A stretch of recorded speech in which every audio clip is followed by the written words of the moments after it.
Welcome to Homecoming with the Downer Brothers. This is Anthony.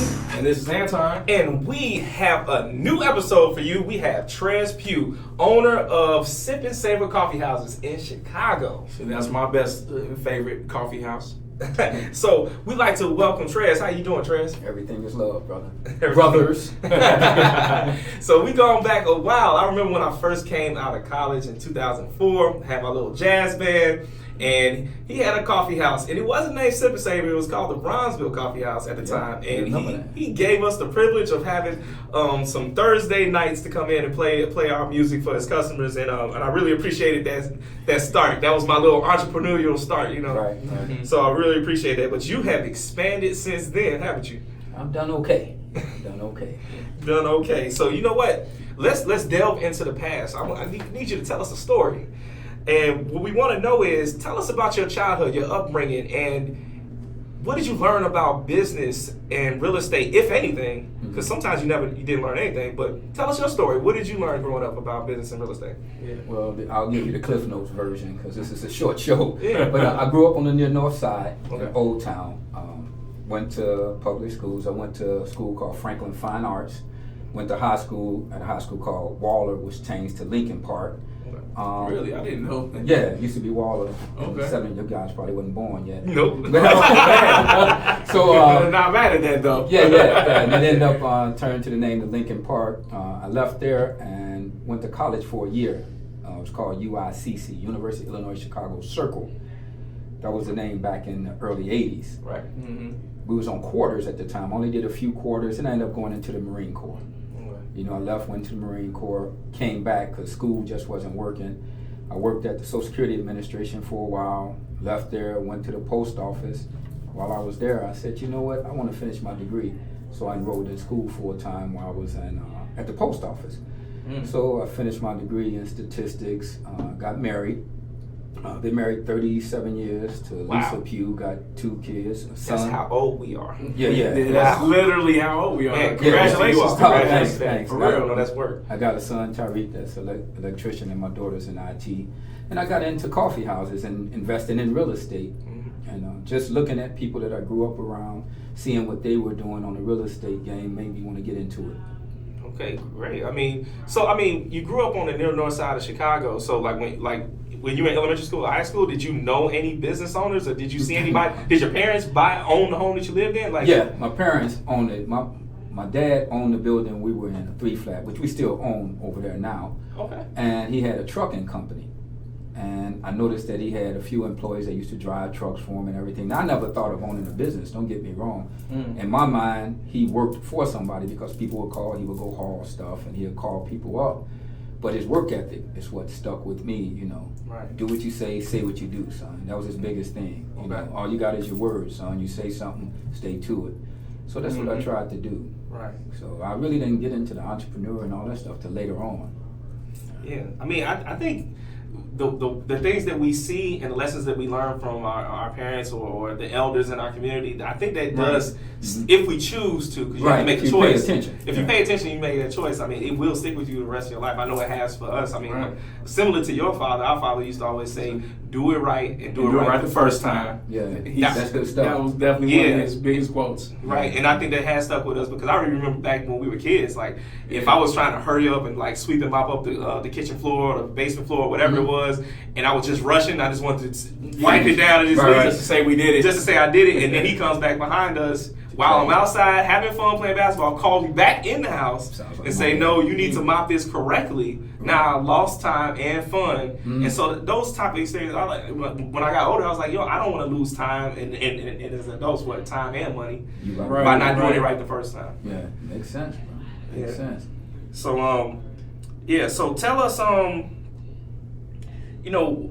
about the coffee house. Like how did that first coffee house that I encountered, right? This is just 2004, 2005. 2005. Yeah, so 2005. How did that happen?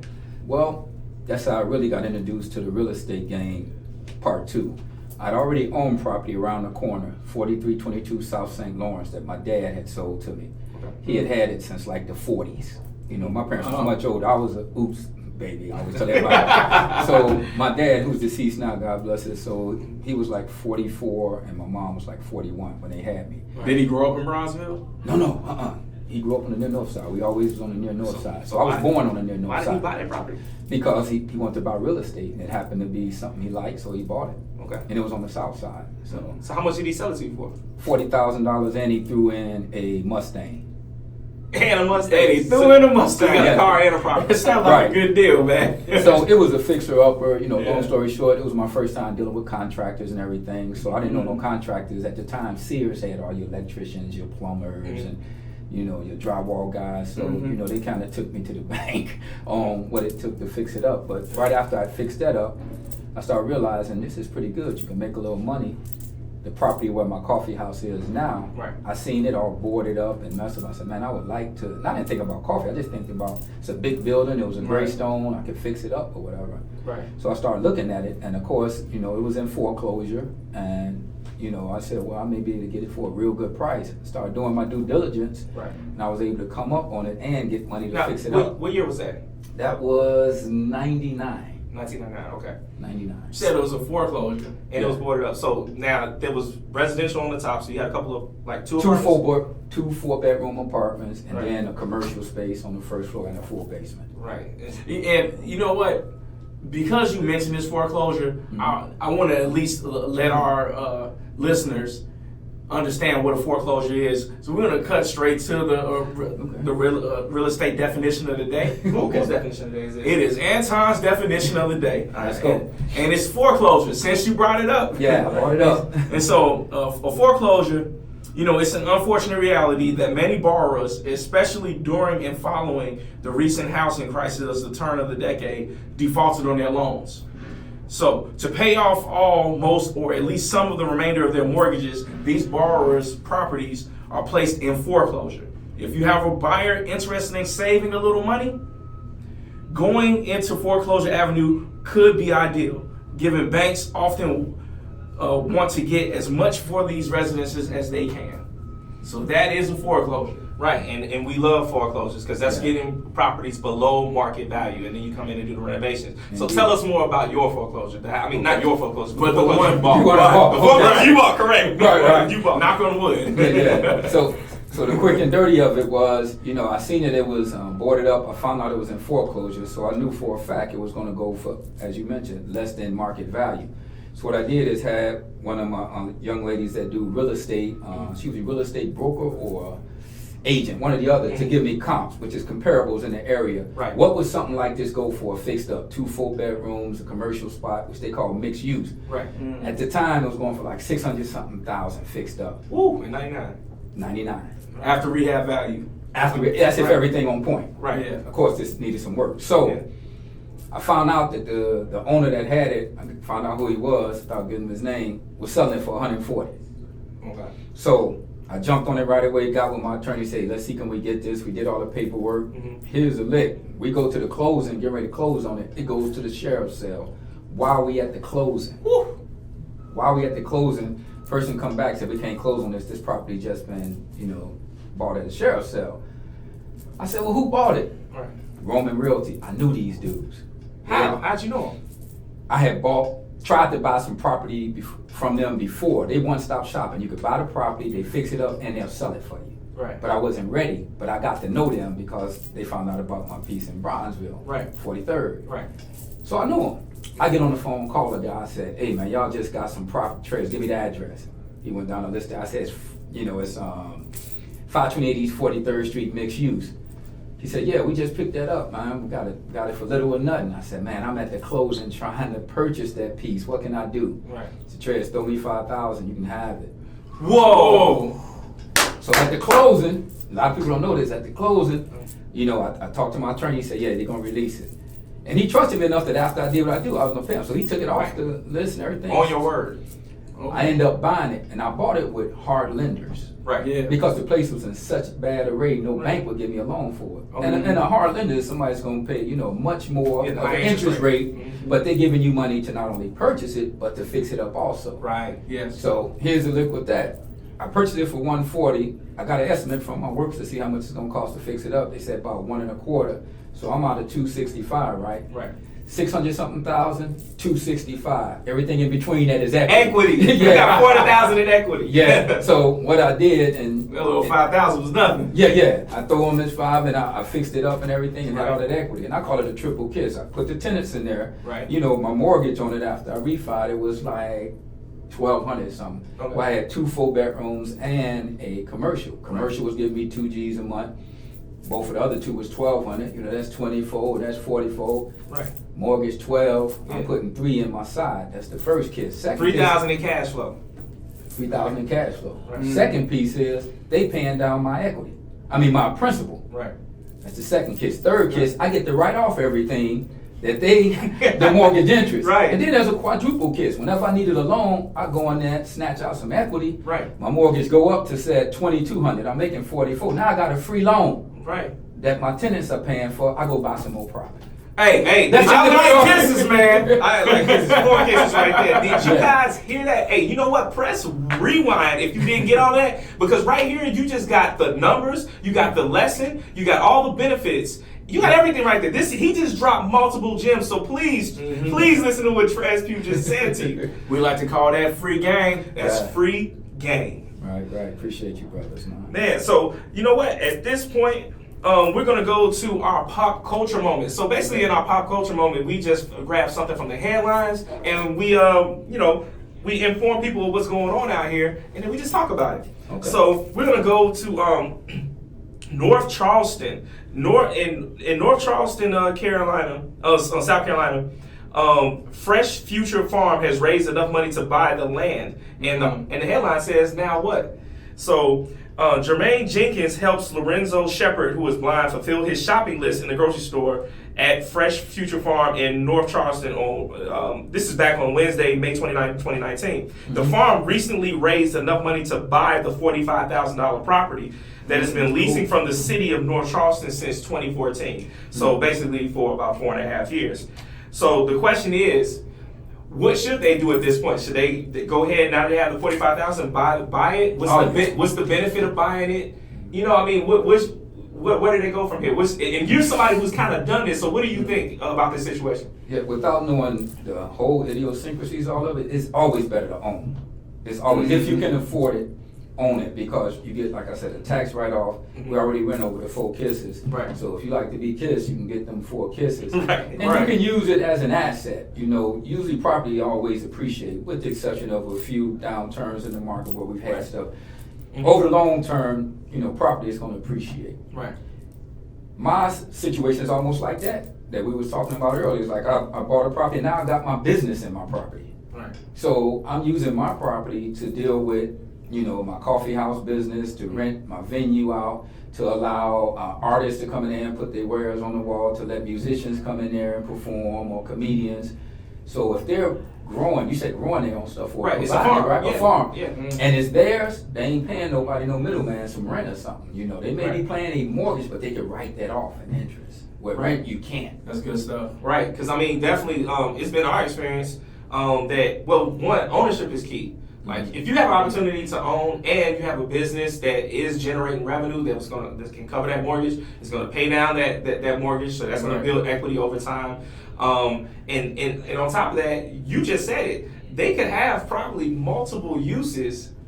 You know, there's a value add that they could do with that property, because maybe they're selling their products, their produce, but then they have other vendors that can be selling their produce, so that their wares, and then it can also be rented out maybe for other purposes for that community. You touch on a great point, and I tell all the people about my coffee house, it's multifaceted. You use it for meetings, you use it for birthdays, whatever. I got this saying, they call it Pughism, and I say, you know, most people say multiple streams of revenue. I said multiple rivers. You want rivers of revenue. Right. Don't think about a stream, think about a river. You have different things coming in. It's going to help you in the long run. Don't be just, you know, singular. Be multifaceted. Exactly, absolutely. I mean, my favorite property, you know, as property types go, are definitely the mixed use. You know, we actually have a frat brother who has a nail salon, like on 76th Street, and there's a unit above it, an apartment. Uh-huh.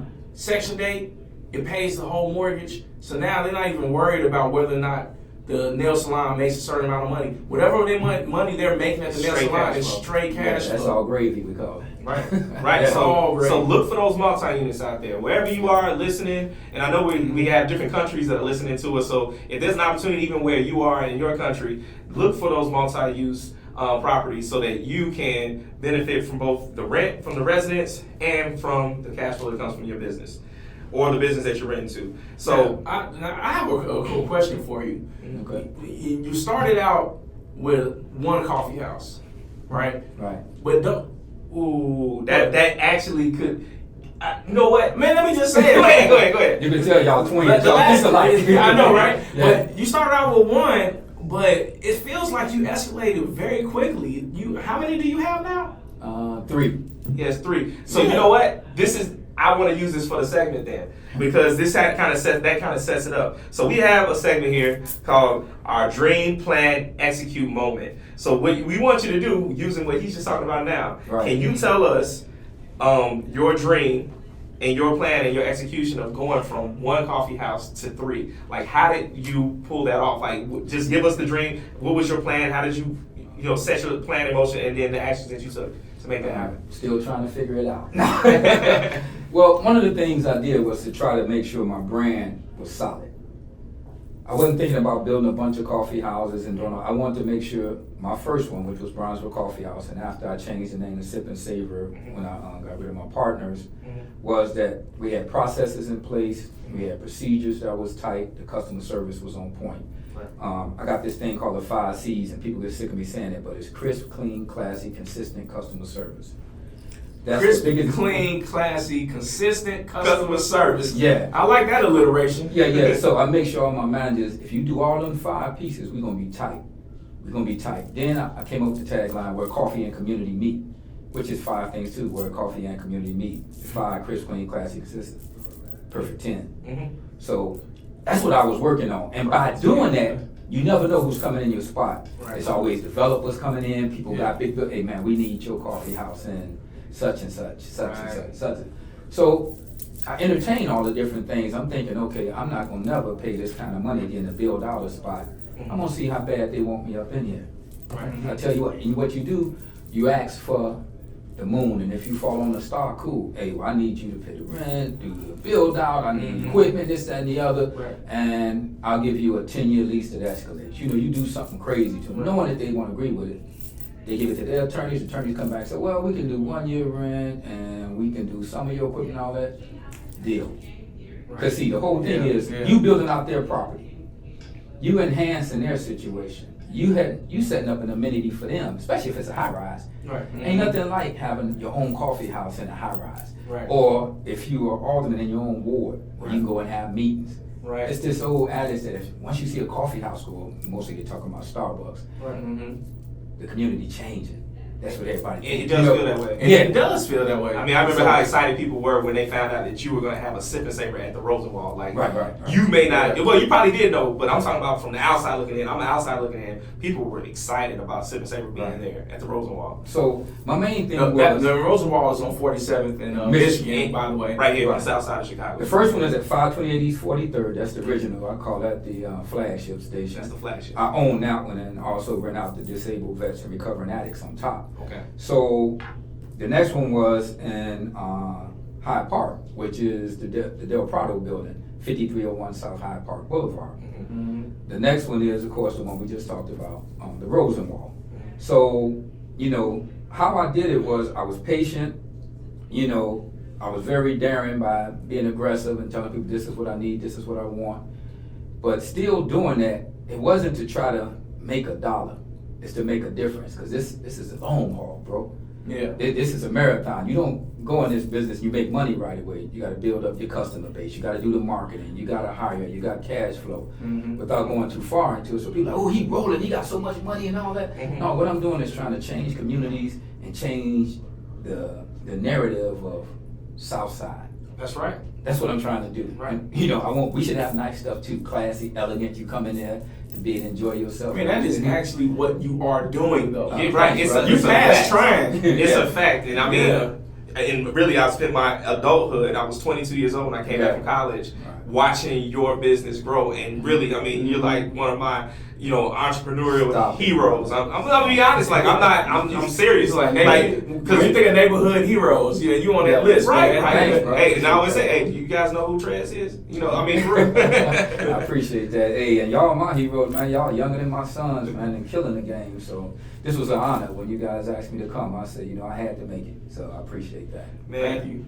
So the growth is real. So, I mean, the name of the show is Homecoming with the Downer Brothers. So when you hear the term homecoming, can you tell us what that means to you? What does homecoming mean to you? That's interesting. It has multiple meanings for me. For me, of course, the first thing I think of is coming back to where you belong. That's what I think about. Yeah. Coming back to your roots, coming back to your structure, your foundation. Especially for me, For a while when I was in the military, I got away from my father and all that, and I started losing my way as far as focus and concentration and all that. The military helped me get it back because I didn't have my dad to go to and talk to. They become your dad. Right. So homecoming for me is get back focused, get back on your square, do what's right, say what you do what you say. The other part of homecoming is the sad part, I think, about people leaving. Right. I done lost, this year has been a terrible year. Without saying all that, I lost like 4 or 5 good friends. And they always said we going to the homegoing or the homecoming or whatever. Right. But I'd rather focus on the happier part of it. Is going back to your roots, going back to your structure, and doing what's going to make you great. What's going to make you shine, what's going to make you special, and doing something bigger than self. Bigger than yourself. Yeah. All right. Well, in the I guess going with that theme and that thought process, we always like to talk about a homecoming cause. So is there a charitable organization in your hometown, which is Chicago, or even nationally that can affect change here in Chicago that you support? Right. Well, I support 3, and a lot of people don't know this. I support juvenile diabetes. I support the homeless, of course, because I take care of them. And then disabled vets, because I was a veteran. A lot of times they can't get jobs. Nobody want to rent to them or nothing like that. And there's no special website or foundation you can give to. But if you come in and support my coffee house, a lot of my proceeds that go toward coffee, my employees, or bills and all that, anything that's kind of left over, I help to take care of the vets upstairs. I send a check every once in a while to Susan G. Coleman for cancer, because I lost a lot of friends to cancer. And of course, juvenile diabetes, it hit our family a while back. People with diabetes and their kids, so I try to donate to that. So just by supporting me, you supporting them. That's awesome. So, with that said, how can people get in touch with you? They ain't gonna get in touch with me. No, I'm just teasing. I'm recently retired, man, so I'll be trying to be a visual ghost, but I'll be all around. Right. The best way I'm in the shops usually during the early part of the day, but the best way to get in touch with me is by email, to be honest. And that's Trez at sipandsavorchicago.com. And Trez is Trez. Yeah, Z at sip AND Savor SAVOR then Chicago.com. Right. And of course I got very willing managers that can help you with a lot of stuff if you can't get a hold of me at all 3 locations. Right. I got Venus at 47th, and I got Sharita at 53rd, and I got Camille at 43rd. Okay, so what about on social media? Is for Sip and Savor? Sip and Savor, they can find you on. Yeah, they can find me on Facebook, Sip and Savor Chicago. I got my personal page also, but I think I'm at max on Friends, but you can see what we're doing. Right. I would highly suggest when you come into the coffee house, you sign up for our rewards program. I got maybe about 8,000 people in there, because that's how I get the word out for cigar smokeouts, wine tastings, house music, when we're gonna be closed, whether we hiring. Yeah, I get the text. I think I got about 50 points. Yeah. You got enough for a half a bagel. Yeah. Yeah. Well. Thank you once again. Like I said, thank you once again, because people. I know someone learned something from this, and if you go back and rewind and listen to the episode over again, we gave you actual numbers. Like Trez actually shared actual numbers on a foreclosure and gave you philosophy and game that you can run with if you want to start your own business. And that's just why we do this podcast. So definitely hit that play. Yeah, that share caught it. me by surprise. Share it. Send it to other people and let other people know about Homecoming with the Downer Brothers and this episode featuring Trez, Pugh, Sip and Savor Chicago. Thank you.